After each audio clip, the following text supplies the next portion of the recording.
Selamat datang di Kisah Mencekam, tempat di mana setiap cerita datang untuk memukau keberanianmu. Di sini, kita akan menyelami kisah-kisah horor yang tak hanya menakutkan, tapi juga penuh misteri dan keanehan yang sulit dijelaskan. Siapkan dirimu, matikan lampu, dan dengarkan dengan penuh perhatian. Karena kegelapan yang akan kita masuki tak pernah sama seperti yang kamu bayangkan. Jangan lupa, jika kamu suka dengan cerita yang membuat jantung berdebar dan bulu kuduk merinding, tekan tombol berlangganan dan ikuti perjalanan horormu bersama kami. Terima kasih.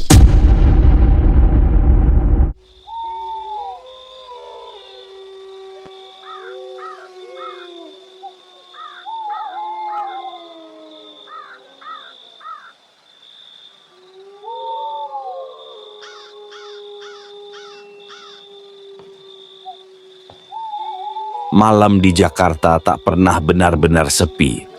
Jalanan masih dipenuhi kendaraan dan lampu-lampu kota tetap menyala terang. Tapi di sudut kota ada satu SPBU yang berbeda. Bukan karena bensinnya lebih murah atau antriannya lebih cepat, tapi karena setiap malam ada yang menghuni tempat itu. SPBU ini sudah berdiri sejak era 90-an. Tetapi baru beberapa tahun terakhir dikenal angker. Para pekerjanya sering melihat sesuatu yang tidak seharusnya ada. Orang-orang yang mampir mengisi bensin pun sering mengalami kejadian aneh. Bahkan, beberapa supir taksi online menolak untuk mengisi bahan bakar di sana saat tengah malam. Awal mula teror. Semuanya bermula dari seorang pegawai baru bernama Anton. Ia mendapat shift malam pertamanya di SPBU itu. Rekan-rekan kerjanya sudah mewanti-wanti, tapi Anton hanya tertawa. "Ah, paling cuma mitos. Mana ada setan di SPBU?" katanya sambil mengepulkan asap rokok. Malam itu Anton berjaga sendirian di area pompa nomor 4. Sekitar jam 2 dini hari, sebuah motor matic berhenti. Pengendaranya memakai jaket hitam dengan helm full face. Tidak ada yang aneh, sampai Anton sadar. Orang itu tidak berbicara sepatah kata pun. "Mau isi berapa, Pak?" tanya Anton. Tangan pengendara itu perlahan terangkat, menunjuk ke angka di mesin pompa. Anton mengangguk dan mulai mengisi bensin. Namun, ketika ia melirik helm si pelanggan, jantungnya hampir copot. Dari balik kaca helm tidak ada wajah. Yang terlihat hanya rongga gelap, kosong. Anton mundur selangkah, napasnya tercekat. Tapi begitu ia berkedip, sosok itu menghilang begitu saja. Motor, orangnya, semuanya lenyap. Yang tersisa hanyalah suara tawa kecil yang menggema di telinganya. Anton langsung berlari ke dalam kantor SPBU. Wajahnya pucat pasi. Rekan-rekannya yang lain hanya saling pandang. Mereka tahu, malam ini giliran Anton mengalami sendiri kengerian tempat itu. Taruhan nyawa para pekerja. SPBU ini punya sejarah kelam. Dulu, pernah terjadi kecelakaan fatal di sini. Seorang pria terbakar hidup-hidup ketika bensin yang ia isi bocor dan tersambar api. Konon, tubuhnya meleleh di depan pompa nomor 4. Semenjak itu, kejadian aneh sering terjadi. Pernah ada seorang pekerja bernama Joko yang dikejar-kejar oleh sosok hitam saat hendak menutup SPBU. Sosok itu tidak memiliki wajah, hanya mata merah menyala yang terus mengawasinya. Ada juga Yanti, kasir shift malam, yang sering mendengar suara orang berbisik di telinganya. Padahal saat itu SPBU dalam keadaan kosong. Namun, kejadian paling menyeramkan dialami oleh Herman, seorang pekerja senior. Suatu malam, ia sedang membersihkan area parkir ketika melihat seorang wanita berbaju putih berdiri di dekat toilet. Ia mengenakan gaun panjang, rambutnya acak-acakan menutupi wajahnya. "Bu, toilet sudah tutup. kata Herman dengan hati-hati. Wanita itu diam, tapi saat Herman berkedip, tiba-tiba wanita itu sudah ada tepat di hadapannya. Wajahnya hancur terbakar, matanya kosong, dan mulutnya ternganga lebar dengan suara serak yang mengerikan. Panas, panas sekali, bisiknya. Herman jatuh terduduk, tubuhnya gemetar. Dalam hitungan detik, wanita itu lenyap, tapi bau daging terbakar masih menyengat di udara. Para pengunjung yang bernasib sial. Bukan hanya pekerja yang mengalami kejadian horor, banyak pelanggan yang mengalami hal-hal aneh. Seorang sopir truk pernah menceritakan bahwa ia melihat seseorang berdiri di belakang mobilnya lewat kaca spion. Tapi saat ia menoleh, tidak ada siapa-siapa. Ketika ia mencoba melihat spion lagi, sosok itu masih ada di sana, tersenyum lebar dengan mata kosong. Lalu ada seorang pengendara mobil yang mendengar suara anak kecil menangis di kursi belakangnya setelah mengisi bensin. Saat ia menoleh, tidak ada siapa-siapa. Namun yang paling menyeramkan adalah cerita seorang pemuda yang sedang mengisi bensin sendirian. Ia merasa ada yang menarik ujung jaketnya. Ketika ia menoleh ke bawah, ia melihat tangan pucat yang keluar dari bawah mobilnya, menggenggam kakinya erat-erat. Ia berteriak dan langsung melompat ke dalam mobil, menginjak gas secepat mungkin. Ketika ia melihat kaca belakang, ia melihat sesuatu yang membuatnya hampir kehilangan kendali. Sesosok wanita duduk di kursi belakangnya, tersenyum dengan gigi yang hitam dan tajam. Sejak kejadian itu, SPBU ini semakin ditakuti. Tidak ada yang mau mengisi bensin di sini saat tengah malam. SPBU ini masih beroperasi hingga sekarang, tapi hanya sedikit orang yang berani mampir saat larut malam. Para pekerja di sana sudah terbiasa dengan penghuni tak kasat mata. Namun, mereka tahu satu aturan yang harus selalu diingat. Jangan pernah menoleh ke belakang jika merasa ada yang memanggil. Sebab, siapa tahu, itu bukan manusia. SPBU itu masih berdiri kokoh, meskipun sebagian besar orang kini menghindarinya. Para pekerja terus bekerja, meskipun setiap malam selalu dihantui oleh sesuatu yang tak terlihat. Tapi, satu pertanyaan masih mengganjal di benak mereka. Siapa sebenarnya sosok-sosok menyeramkan yang berkeliaran di tempat ini? Beberapa orang mengatakan bahwa kejadian mistis ini terjadi karena kecelakaan fatal di masa lalu. Namun, ada cerita yang lebih mengerikan. Cerita yang hanya diketahui oleh segelintir orang tua yang masih mengingat masa lalu tempat ini. Dan cerita itu lebih mengerikan dari yang dibayangkan siapapun. Asal-usul kengerian di SPBU. Sebelum menjadi SPBU, tempat ini dulunya adalah lapangan kosong yang sering digunakan anak-anak bermain. Namun, pada era 80-an, sebuah rumah tua terbakar habis di tempat ini, meninggalkan puing-puing yang hitam dan gosong. Rumah itu milik seorang pria tua bernama Mbah Wiryo, seorang penjaga makam yang dikenal tertutup dan misterius. Mbah Wiryo tinggal sendirian setelah istrinya meninggal dunia secara tragis. Konon, istrinya dibakar hidup-hidup oleh massa karena dituduh sebagai dukun santet. Kematian istrinya membuat Mbah Wiryo menjadi gila, mengasingkan diri, dan jarang berbicara dengan orang lain. Orang-orang kampung mengatakan bahwa Mbah Wiryo sering berbicara sendiri di malam hari, seolah sedang berbincang dengan sesuatu yang tak terlihat. Ada pula yang melihatnya melakukan ritual aneh di halaman rumahnya. dengan asap dupa yang mengepul ke langit. Hingga suatu malam, rumah Mbah Wiryo terbakar tanpa sebab yang jelas. Api melahap seluruh bangunan dalam waktu singkat.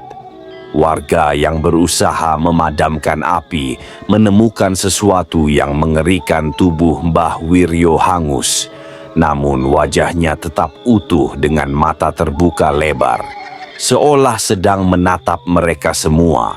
Setelah kematian Mbah Wiryo, warga kampung mulai mengalami kejadian aneh.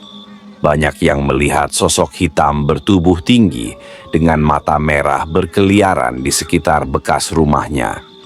Anak-anak yang bermain di dekat sana sering mendengar bisikan halus yang menyebut nama mereka. Karena dianggap terlalu angker, pemerintah memutuskan membangun SPBU di tempat itu. Mereka berpikir dengan membangun sesuatu di atasnya, arwah yang gentayangan akan menghilang. Tapi mereka salah, sangat salah. Teror kembali bermunculan. Ketika SPBU pertama kali dibuka, semuanya berjalan normal. Namun setelah beberapa bulan, para pekerja mulai mengalami kejadian yang sulit dijelaskan. Salah satunya dialami oleh Pak Hendra, seorang pegawai lama yang sudah bekerja di SPBU itu selama bertahun-tahun. Malam itu, sekitar jam 1 dini hari, Pak Hendra sedang merapikan selang bensin ketika tiba-tiba lampu di pompa nomor 4 berkedip-kedip. Ia mengira ada gangguan listrik, tapi kemudian ia melihat sesuatu di sudut matanya. Sesosok pria tua berdiri di samping pompa bensin, menatapnya dengan mata kosong. Pria itu mengenakan baju lusuh yang hangus di beberapa bagian. "Pak, sedang apa di sini?" tanya Pak Hendra dengan suara bergetar. Pria tua itu tidak menjawab, tapi tiba-tiba wajahnya membusuk di depan mata Pak Hendra, kulitnya meleleh seperti lilin yang terbakar. Pak Hendra langsung berteriak dan berlari masuk ke kantor SPBU. Ketika ia menoleh lagi, sosok itu sudah menghilang. "Jangan pergi ke toilet sendirian." Selain sosok pria tua, ada satu lagi penampakan yang lebih mengerikan. Di SPBU itu wanita dengan wajah terbakar yang sering muncul di toilet. Cerita ini dialami oleh seorang pekerja bernama Rudi. Suatu malam, Rudi hendak pergi ke toilet di belakang SPBU. Saat ia masuk, lampu toilet tiba-tiba redup, berkelip-kelip seperti ada gangguan listrik. Saat itu Rudi merasakan sesuatu yang aneh. Suasana menjadi sangat dingin dan ia mendengar suara gemerisik, seperti ada seseorang yang berdiri di belakangnya. Dengan perasaan tidak enak, Rudi melihat pantulan di cermin. Jantungnya langsung berhenti seketika. Di dalam cermin, ia melihat sesosok wanita berbaju putih dengan wajah yang hangus terbakar. Bibirnya menganga lebar, dan dari dalam mulutnya terdengar suara serak yang menyayat telinga. "Tolong, aku masih hidup. Jangan bakar aku." Rudi membalikkan badan, tapi tidak ada siapa-siapa di belakangnya. Namun ketika ia kembali menatap cermin, wanita itu sudah berdiri tepat di depannya. Rudi menjerit dan langsung berlari keluar toilet. Ia bahkan tidak berani bekerja lagi di SPBU itu setelah kejadian tersebut. Kini, SPBU itu masih berdiri dan tetap beroperasi. Tapi cerita-cerita mistis tentangnya tidak pernah berhenti. Orang-orang percaya bahwa arwah Mbah Wiryo masih berkeliaran di sana, menjaga tempat itu dengan penuh dendam. Sebagian lagi percaya bahwa hantu wanita yang sering muncul di toilet adalah arwah istrinya yang terbakar hidup-hidup. Mereka tidak akan membiarkan siapapun melupakan kejadian tragis yang menimpa mereka. Jadi, jika suatu malam kamu sedang berkendara di Jakarta dan melewati SPBU yang terasa aneh. Jika lampunya berkedip tanpa alasan, jika kamu merasa ada yang mengawasi dari dalam toilet, jangan menoleh, jangan berhenti.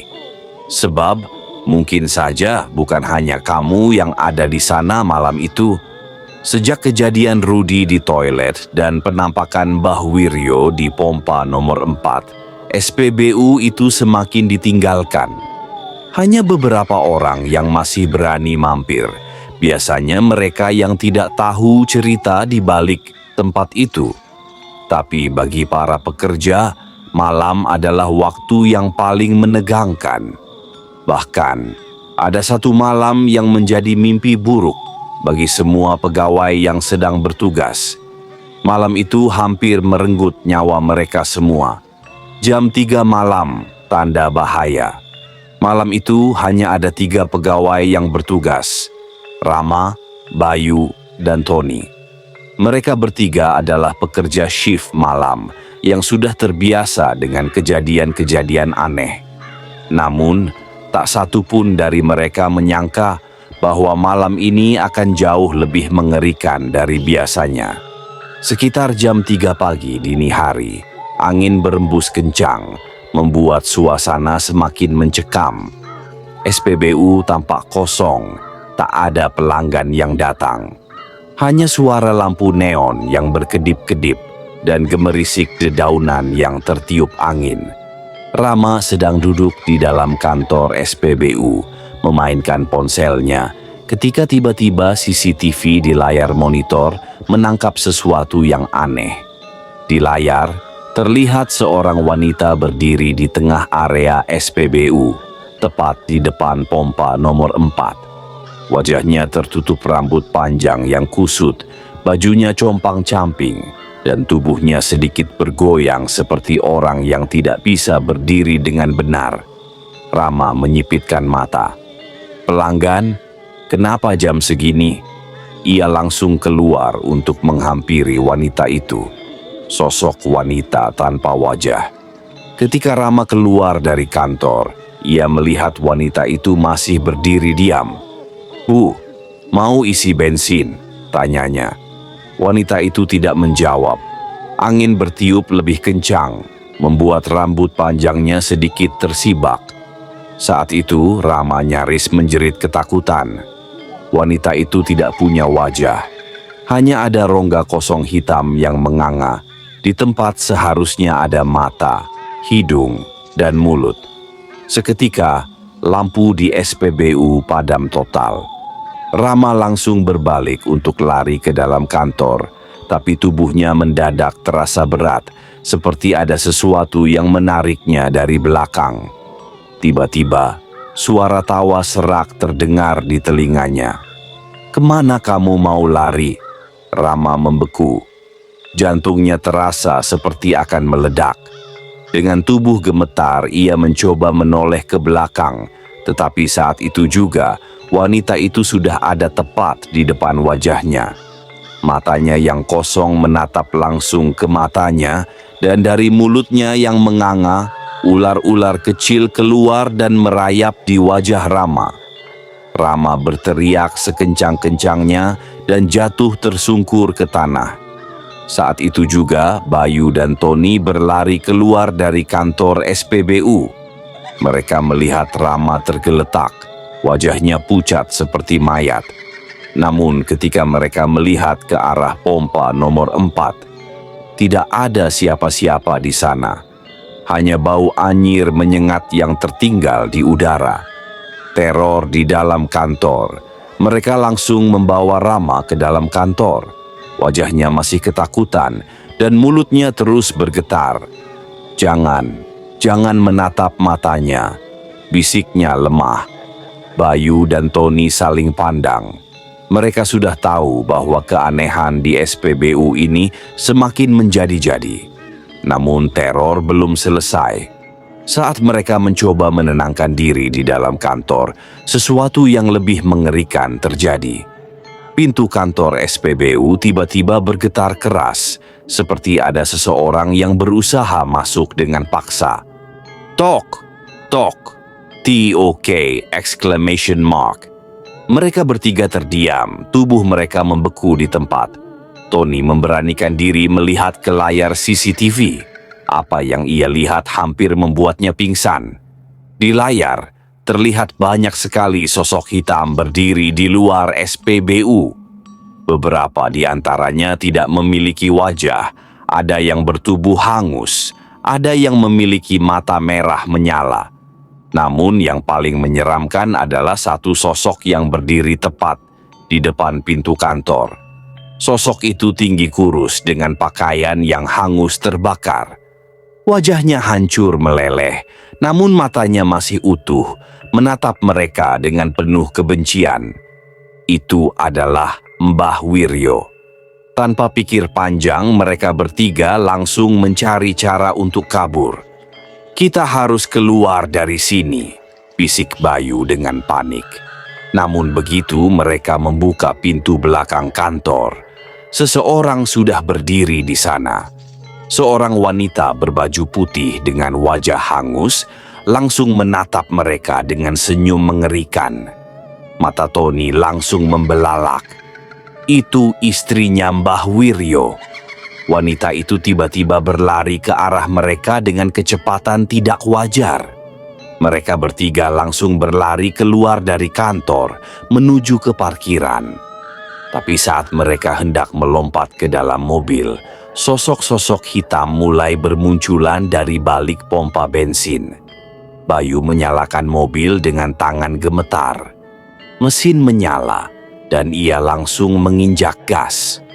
Mobil melaju kencang meninggalkan SPBU, namun sebelum mereka keluar dari area itu, Bayu melihat sesuatu di kaca spion. Di kursi belakang duduklah seorang pria tua dengan tubuh yang terbakar hangus. Matanya merah menyala dan ia tersenyum lebar. "Kalian pikir bisa kabur dari sini?